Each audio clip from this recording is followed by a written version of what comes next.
The lights flickered as Sarah tightened her grip on the flashlight. The basement air smelled of damp concrete and something else, something metallic and old. Her breath came in shallow puffs as she swept the beam across the exposed foundation walls. "That's new," she whispered to herself. The crack in the western wall had widened since yesterday. Now it gaped nearly 2 inches across, the edges stained dark like old blood. Sarah knelt, running her fingers along the rough concrete.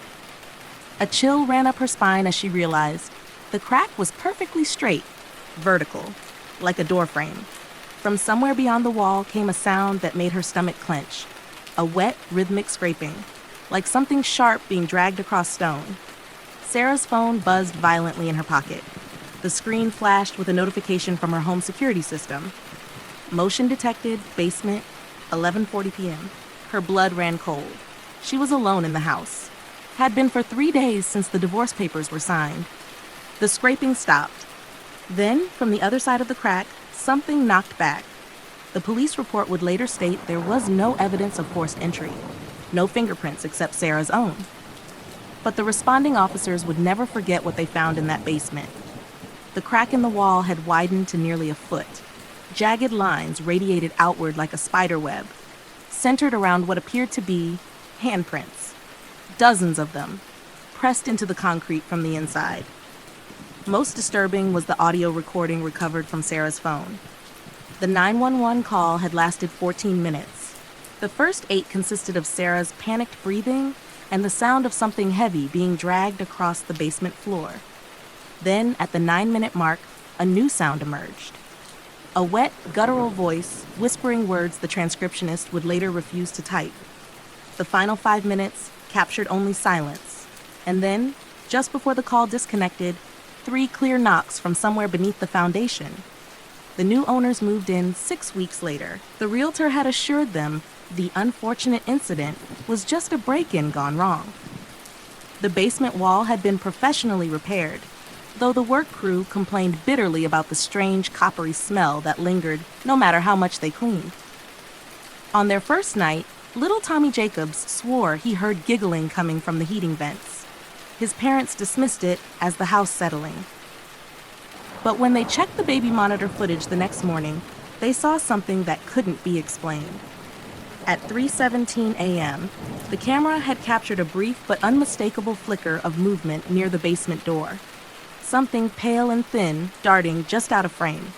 The timestamp showed the motion had triggered the system, but when Mr. Jacobs checked the logs, there was no record of the event.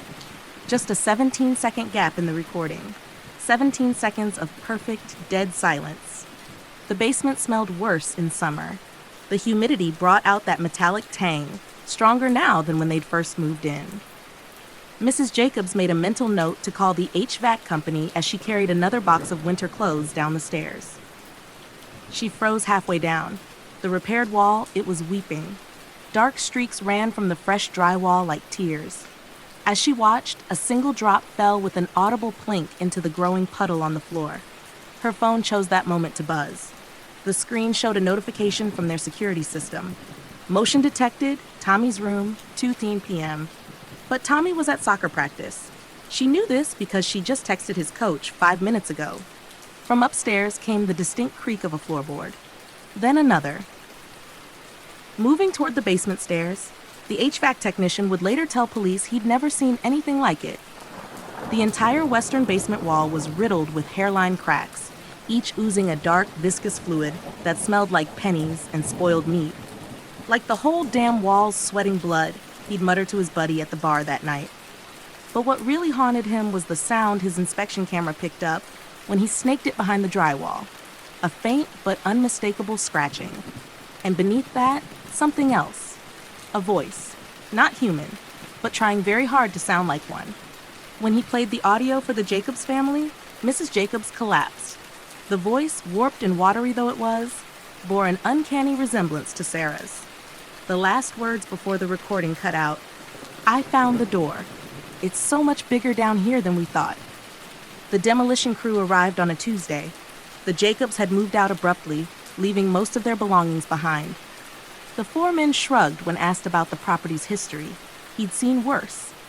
But as the excavator's claw tore into the basement wall, the workers noticed something strange.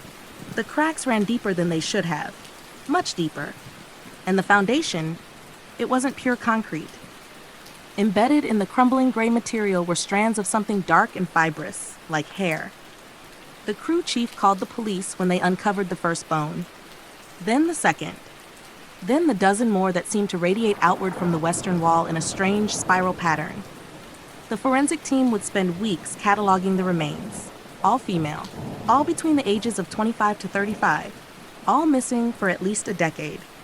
Except for one set, fresh, still wearing a wedding band that matched Sarah's missing person report. The new construction site sat quiet under the autumn moon. The developer had assured everyone the grisly discovery was just an old burial ground. Nothing to worry about. The night watchman made his rounds, flashlight sweeping across the freshly poured foundation. He paused near the western edge. Was that cracking? As he watched, a thin black line formed in the smooth concrete, then another, spider webbing outward in perfect symmetry.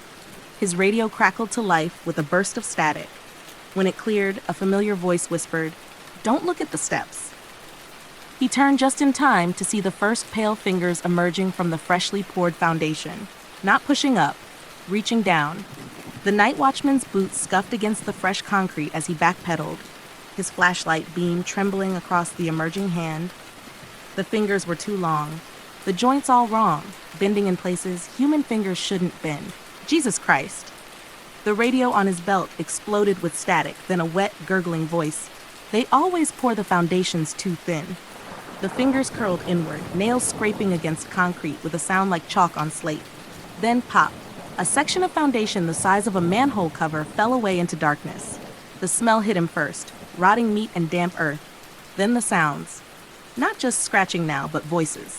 Dozens of them whispering over each other in a language that made his teeth ache. His flashlight beam pierced the blackness, illuminating. Walls streaked with black mold and spiral patterns. Puddles of something thick and iridescent, handprints, small child-sized, leading deeper into... This wasn't a crawl space. The beam caught the edge of something that made him vomit. A staircase. Ancient stone steps descending into the earth. Beneath the new foundation, from the darkness below came a wet chuckle. "Third shift always sees us," the radio hissed. "You're the lucky one." The last thing the watchman saw before the hands pulled him down was the security camera blinking red in the corner, recording everything. Site manager Greg Cooley rubbed his eyes as he fast-forwarded through hours of empty nighttime footage. The police had requested all security tapes after the watchman's disappearance. 3:17 a.m., the timestamp glowed as the footage skipped. Greg leaned closer. The camera showed the watchman walking backward into frame, moving stiffly like a marionette. His face was slack, eyes rolled back. Behind him, barely visible in the shadows, pale shapes emerging from the foundation crack.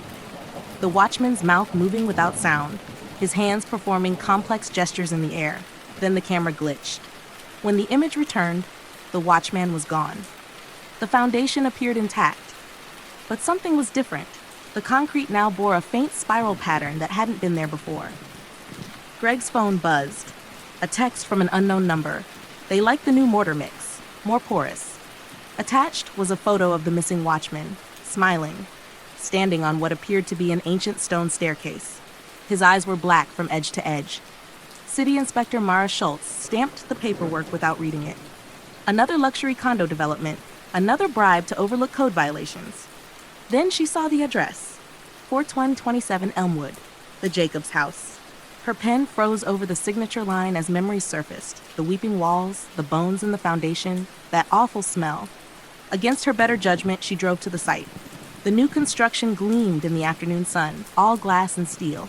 But as Mara circled to the western side, her breath caught. The foundation here was... wrong. The concrete bulged slightly, as if something beneath was pushing upward. Hairline cracks radiated from a central point, forming a distinct spiral pattern. Mara knelt, pressing her palm against the cold surface. Thump, a vibration traveled up her arm. Then another. Thump, rhythmic, like a heartbeat. Her radio crackled to life with a voice that sounded almost like the missing watchman. "She's here, the wall eater." When Mara looked up, she saw them.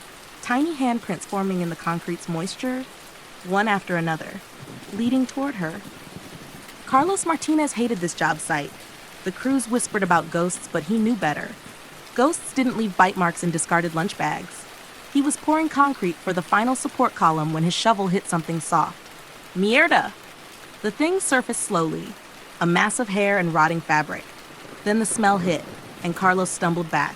The security light above him flickered. In the strobing illumination, he saw the mass wasn't garbage, it was a body. The face, though bloated, was unmistakably the missing watchman. His mouth was stretched wide in a silent scream. Then the worst part. The corpse twitched. Not from decomposition, not from the water, because something inside it was moving. Carlos's scream brought the whole crew running, but by the time they arrived, all they found was his hard hat, cracked down the middle, the shovel, bent at a perfect 90-degree angle, the concrete, now bearing two perfect handprints where the body had been, and written in the wet cement, a single word that hadn't been there before, feeding. The developer's office smelled of new carpet and lies.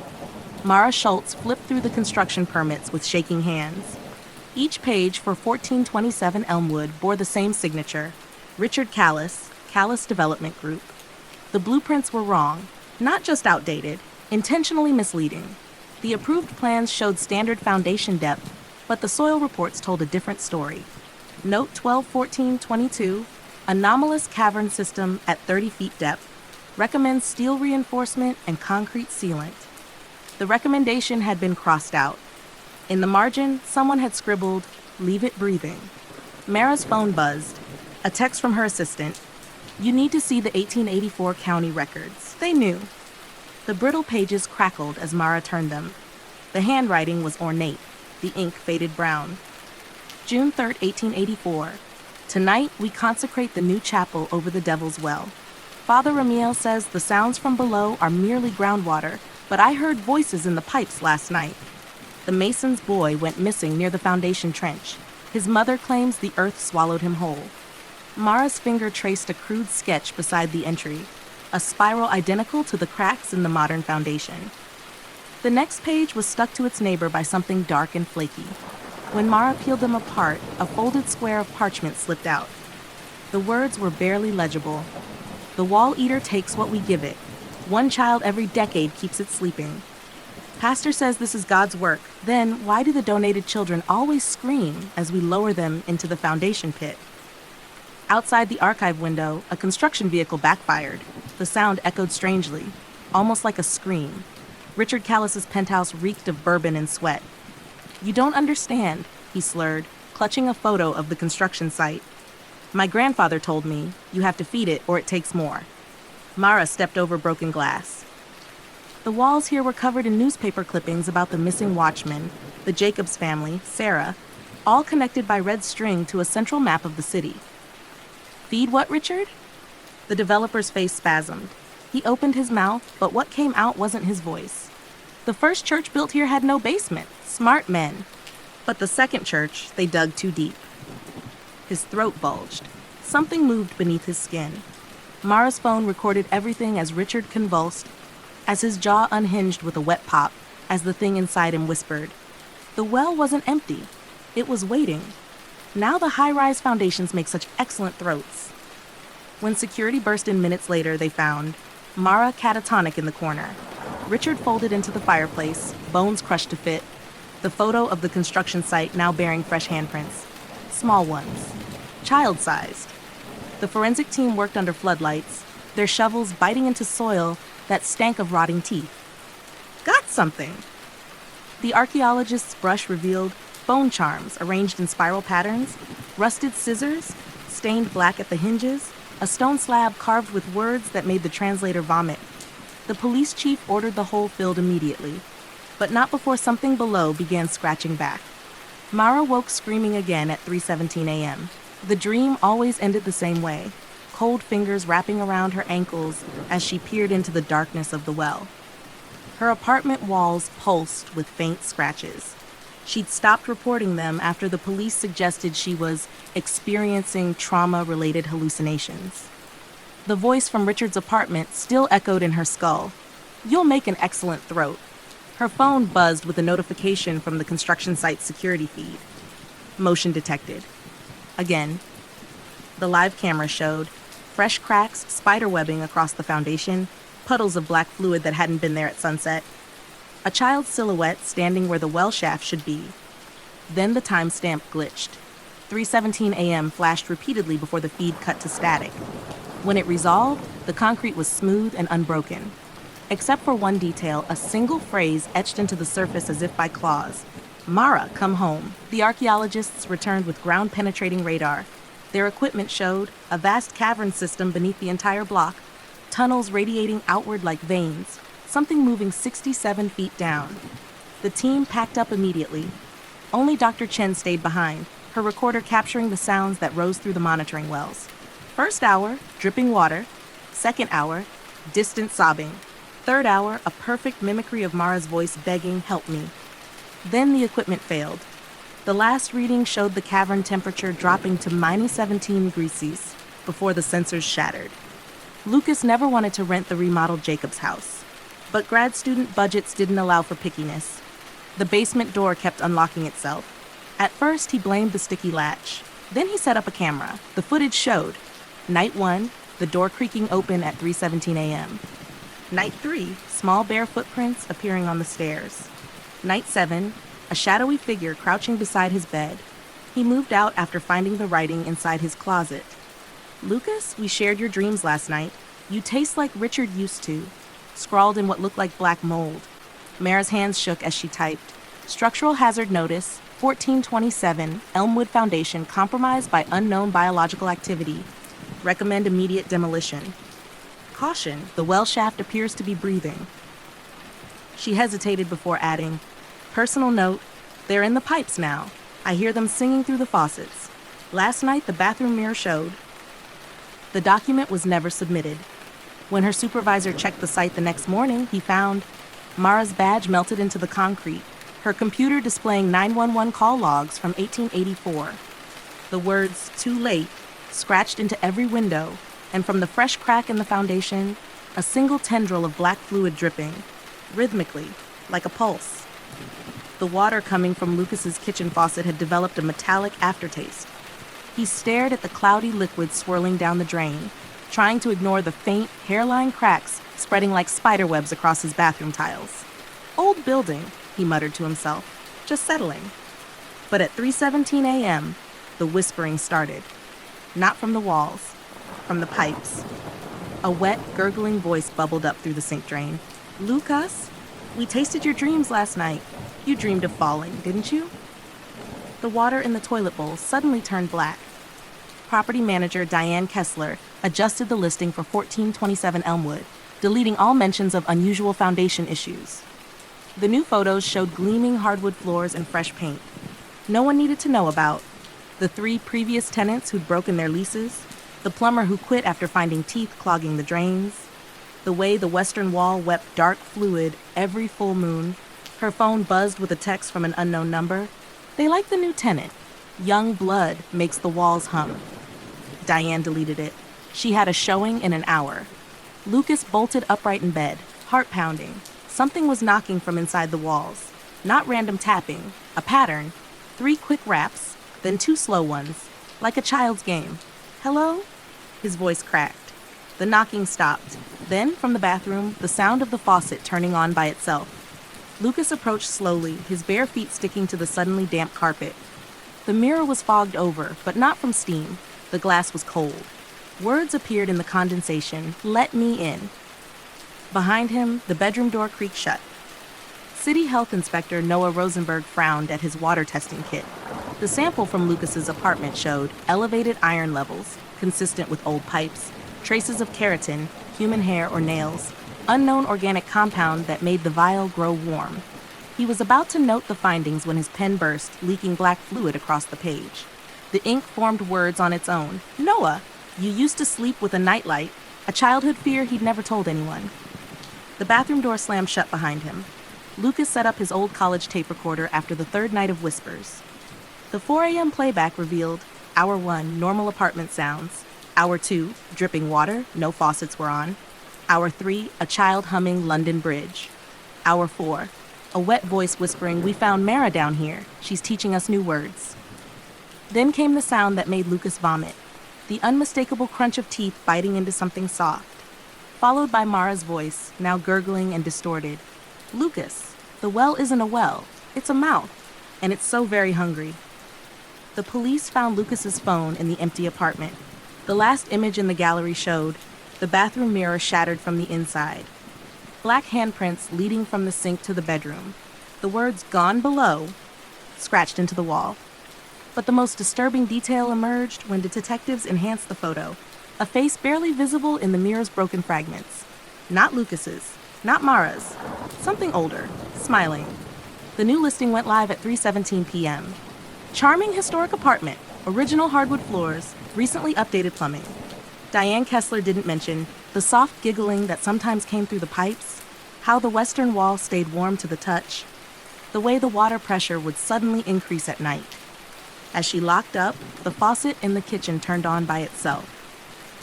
The water ran black for exactly 17 seconds before clearing. Diane pretended not to notice. The deposit had already cleared. The old church records told the first story.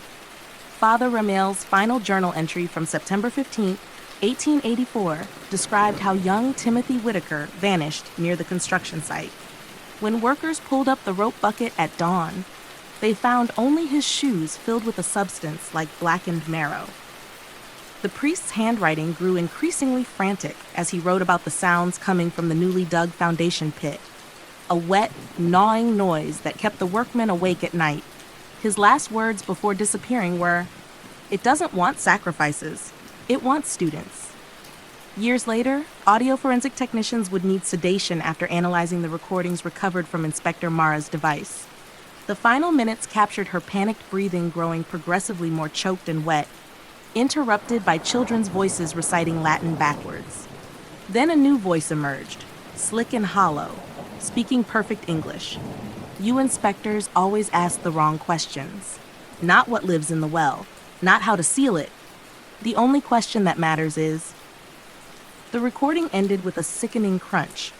The technicians noted the last 33 seconds had been recorded upside down. Property manager Diane Kessler kept her own records, though she never meant for anyone to see them. Hidden on her computer was a folder labeled "Tenant Replacements" with a chilling spreadsheet. It documented how long each resident lasted before disappearing. 89 days for Sarah, 63 for the Jacobs family, just 17 for Lucas.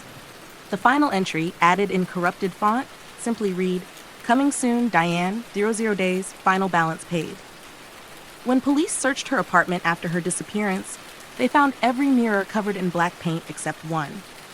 On the dusty bathroom mirror, a single spiral had been finger-drawn with a child's print at its center. A notebook was found in the ruins of the old church basement, its pages brittle with age. Titled "Lessons from Below," it contained disturbing insights. Flesh remembers its shape longer than you think. Screams make excellent mortar. All foundations eventually crack. The best throats are willing. The final page showed a blueprint not for sealing the well, but for expanding it. Iron supports arranged in spirals, concrete mixed with bone ash, a central shaft exactly 33 feet in diameter. The architect's name was illegible, but the date was clear, September 15, 1884. Now the renovated apartment stands ready for its next occupant. The realtor doesn't mention how the western wall hums at night, or that the pipes occasionally spit up blackened teeth, or why all the mirrors have been replaced with polished steel. As she turns the key in the lock, the sink faucet turns itself on. The water runs clear. For now, the well never sleeps. It only waits. The keys jingled in Emily's hand as she stood outside apartment 3B. The freshly painted door gleamed under the hallway lights, smelling faintly of chemical lemon and something else. Something earthy and damp, like the air before a thunderstorm. "Built in 1884? The realtor had said with practiced cheer. Lots of original charm. Emily didn't notice how the brass keyhole seemed to breathe as she inserted the key. First night. The dream came at 3:17 a.m. Emily stood at the bottom of a stone well, water lapping at her ankles. Above her, a circle of pale faces peered down, children with black eyes and smiling mouths stitched shut with dark thread. Their laughter echoed off the wet stones as the water began rising. She woke, gasping to the sound of dripping water. The bathroom faucet was on, not just running, pulsing, as if something in the pipes was forcing the water through in rhythmic bursts. Emily watched, frozen, as the stream turned from clear to cloudy to dark red before her eyes. Then the whispering started, not from the bathroom, from inside the bedroom wall. "Emily?" A child voice. "We've been," an old woman's rasp. "Waiting." Mara's voice, unmistakably Mara's.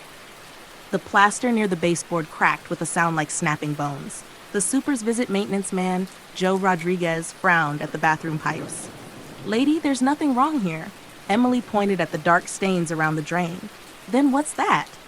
Joe crouched down, his knees popping. When he scraped the stain with his screwdriver, the metal came away black and sticky. He brought it to his nose and immediately recoiled. "That ain't rust," he muttered. The bathroom light flickered. In the sudden strobe effect, Emily saw something that made her stomach drop. Joe's shadow on the tile wall wasn't moving with him. It stood perfectly still, head cocked at an unnatural angle. Then the pipes groaned. A thick black sludge bubbled up from the drain, releasing a smell like opened graves and spoiled honey. Joe scrambled back, crossing himself. "Call the super," he said, voice tight. "I don't work on Sundays." Emily didn't tell him it was Tuesday. The neighbor's warning, Mrs. Pena from 3A caught Emily in the laundry room. The old woman's hands trembled as she folded a sweater with meticulous care. "You hear them too, don't you?" she asked without looking up. Emily's blood ran cold. "Hear who?" Mrs. Pena's dark eyes gleamed as she leaned closer. "The children in the walls. They sing sometimes. In Spanish mostly, but lately I've been hearing one that speaks English with a lisp." She mimed missing front teeth. "Like so." The washing machine behind them suddenly thumped violently, though neither had loaded it. Through the round glass window, Emily saw dark shapes swirling in the empty drum. Mrs. Pena patted her arm. "Don't worry, Misha. They only take the lonely ones." That night, Emily lay awake listening to the new sound, fingernails scratching along the baseboards. Not random, spelling something. The Inspection City Health Inspector Noah Rosenberg's badge glinted as he took samples from Emily's tap water. His hands were steady, but his eyes kept darting to the bathroom mirror. "You're the 5th complaint this month," he said too casually. "Funny thing is, the water tests always come back clean." Emily watched as he labeled the vials. "Then why are you here?" Noah hesitated. When he spoke again, his voice had dropped to a whisper. "Because the last 4 complainants? They all stopped calling suddenly. Like they." He mimed a key turning in a lock. The bathroom light flickered again. In the mirror's reflection, Emily saw the shower curtain twitch, though the window was closed and no breeze could have caused it. Noah saw it too. He packed his kit with sudden urgency. "Move out," he hissed on his way to the door. "Tonight." As the door clicked shut behind him, Emily heard the pipes groan, a long, satisfied sound. From the bedroom came the distinct creak of footsteps crossing the floor. Only Emily stood in the hallway. The offering. The dream returned stronger the next night. This time, Emily stood at the well's edge looking down. The children's faces floated in the black water, their stitched mouths working desperately. One held up small hands in supplication. "Help us," they whispered with Mara's voice. "It's so cold down here." Emily woke to find her feet bare and muddy, standing in the bathroom. The mirror was fogged with breath that wasn't hers. Written in the condensation, "Your turn." The sink faucet turned on by itself, the water running red. Somewhere deep in the pipes, something laughed. The red water kept running. Emily stared at the bathroom sink, watching the thick liquid swirl down the drain. It smelled like pennies and wet earth. The mirror had cleared except for one word that remained etched in the glass. "Shoes." A thump came from inside the bedroom wall. Then another. Not random knocking now. A distinct pattern. Shave and a haircut. The childish giggle that followed came from directly behind her. The door to 3A stood slightly ajar when Emily went looking for answers. Inside, the television played static to an empty room. "Mrs. Pena?" The apartment smelled of cinnamon and mildew. Emily's slippers stuck slightly to the kitchen floor with each step. She nearly missed the notebook on the table, its pages filled with cramped Spanish handwriting. The most recent entry read, "Marco finally spoke to me today after 47 years. He says they're preparing for a new teacher. The red water means it's almost time. I tried to warn the new girl, but the pipes listen when I talk now. They're in my... The writing ended in a long smear of black ink. From the bathroom came the sound of running water. Building Superintendent Hank Wheeler kept his office locked. Emily watched through the window as he carefully logged maintenance requests in a ledger, his meaty fingers leaving sweat stains on the pages. When he stepped out for a smoke, Emily slipped inside. The ledger contained more than repair notes. 3B pipes acting up again. Fed it the stray cat like last time. Quiet for now. 5th floor complaining about voices. Left bucket of raw meat in basement. Noise stopped. New tenant in 3B, young female. Good candidate. Behind the desk hung a yellowed blueprint of the building. Where the basement should have been, someone had drawn a sprawling network of tunnels, shaped like a screaming face. Hank's shadow fell across the desk. Curious little mouse, ain't ya? The super's grip hurt Emily's arm as he dragged her downstairs. You think you're the first to poke around? He shoved her toward a rusted door marked boiler room. Mrs. Pena used to ask questions too. Now she just cooperates. Inside, the smell of rotting meat made Emily gag.